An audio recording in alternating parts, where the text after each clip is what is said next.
आज की वीडियो में हम आपको बताएंगे कि साल 2024 स्पाइसेस मर्द व ख़वातीन के लिए कैसा रहेगा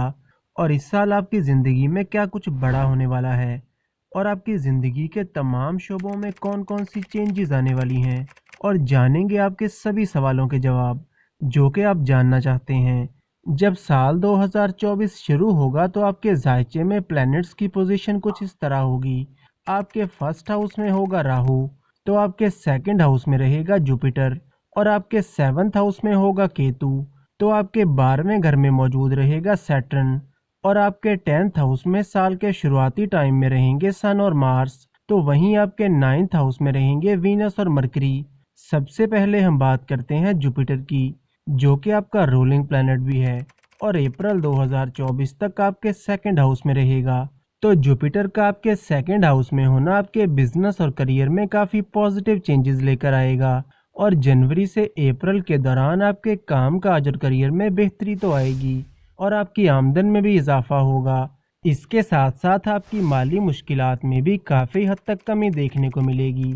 लेकिन इस टाइम के दौरान आपको अपने कामकाज में बार बार कुछ चैलेंजेस का सामना भी हो सकता है। कामों में रुकावटें आना और कामों में ताख़ीर होने जैसे मामलात दिखाई देते हैं। इसके अलावा जुपिटर के आपके सेकंड हाउस में होने से आपकी कम्युनिकेशन स्किल्स में भी काफ़ी बेहतरी आ जाएगी और आपकी मुतासिर कुन बातचीत और बेहतर डीलिंग से आपके कारोबार और करियर में वाज़ेह तब्दीली देखने को मिलेगी। जुपिटर की नज़र जनवरी से अप्रैल के दौरान आपके छठे और 8वें घर पर पड़ेगी, तो जनवरी से अप्रैल तक के टाइम पीरियड में आपको अपनी सेहत का थोड़ा ख्याल रखकर चलना होगा, क्योंकि इस टाइम के दौरान आपके लिवर, डाइजेशन और फैट से रिलेटेड थोड़े इश्यूज हो सकते हैं। जुपिटर की नज़र अप्रैल 2024 के आखिर तक आपके 10th हाउस पर पड़ेगी, जिसकी वजह से जनवरी से अप्रैल तक के टाइम में आप अपने काम काज और करियर को लेकर काफ़ी सीरियस रहेंगे और बहुत ज़्यादा पॉजिटिव माइंडसेट और मेहनत के साथ काम करेंगे।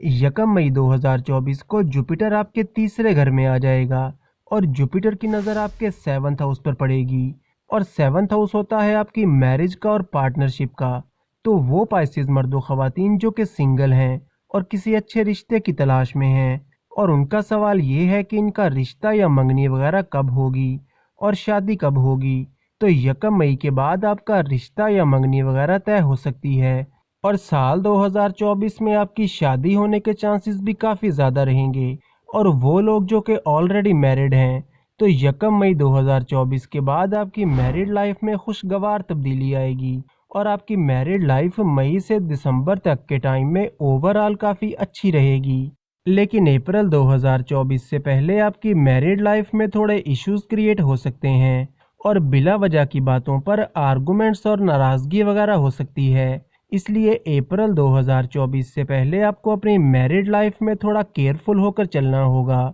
इसके अलावा 1 मई के बाद जुपिटर की नज़र आपके 5वें, 7वें और 9वें घर पर भी पड़ेगी, तो वो पाइसेस मर्द व ख़वातीन जो कि बे औलाद हैं और पिछले काफ़ी टाइम से औलाद के हसूल के लिए कोशिश कर रहे हैं मगर आपको कामयाबी नहीं मिल रही थी, तो 1 मई 2024 के बाद आपको खुशखबरी मिल सकती है और आपको वालिदैन बनने की खुशी नसीब होगी। और जुपिटर की आपके 9वें और 11वें घर पर नज़र आपके काम काज और करियर को 1 मई के बाद बेहतर बनाएगी और आपका लक आपको फुल सपोर्ट करेगा और मई 2024 के बाद आपको माली फ़ायदे मिलते हुए नज़र आते हैं और वो पाइसेस मर्द व ख़वातीन जो कि प्रमोशन के इंतज़ार में हैं, तो मई से अक्टूबर के दौरान आपको प्रमोशन मिल सकता है। और वो लोग जो कि बेरोज़गार हैं या जिनकी मुस्तकिल आमदन का कोई ज़रिया नहीं है, तो जुपिटर की आपके तीसरे घर में मौजूदगी की वजह से मई और जून के महीने में आपको कोई अच्छी जॉब मिल सकती है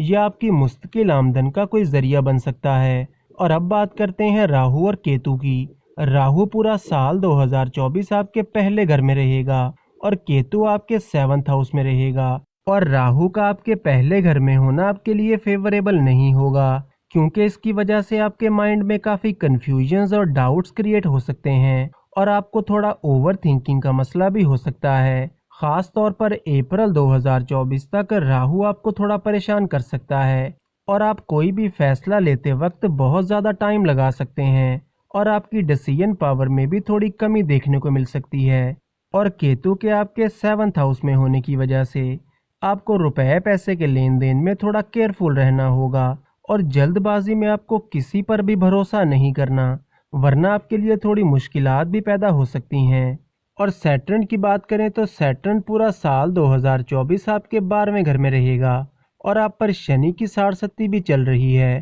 لیکن سیٹرن چونکہ اپنے ہی گھر میں موجود ہے، جس کی وجہ سے وپریت راج یوگ بھی بن رہا ہے، جو کہ آپ کی زندگی میں کافی پازیٹیو چینجز لا رہا ہے۔ تو وہ پائسیز مرد و خواتین جو کہ بیرون ملک سے جڑا کوئی بھی کام کرتے ہیں یا پھر کوئی آن لائن کام کرتے ہیں یا کوئی امپورٹ ایکسپورٹ وغیرہ کا کام کرتے ہیں، تو آپ کے کام کاج اور کریئر میں کافی تیزی آئے گی اور کام کا پریشر بھی تھوڑا بڑھ جائے گا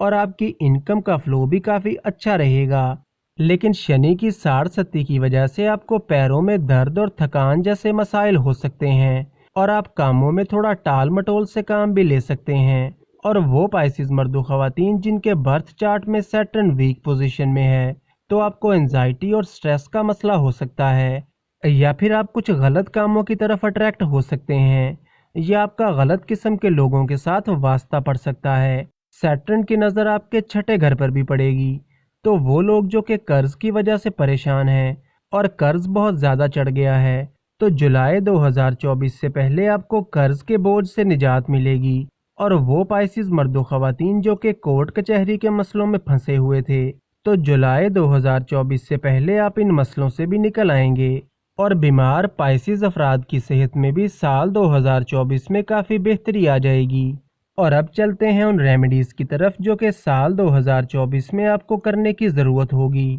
ہر نماز کے بعد یا کریموں کا ورد کم سے کم 111 مرتبہ ضرور کریں، اور ہر جمعرات کے دن حسب توفیق صدقہ و خیرات کریں، اور پخراج یا زمرد کو چاندی کی انگوٹھی میں لگوا کر پہنیں۔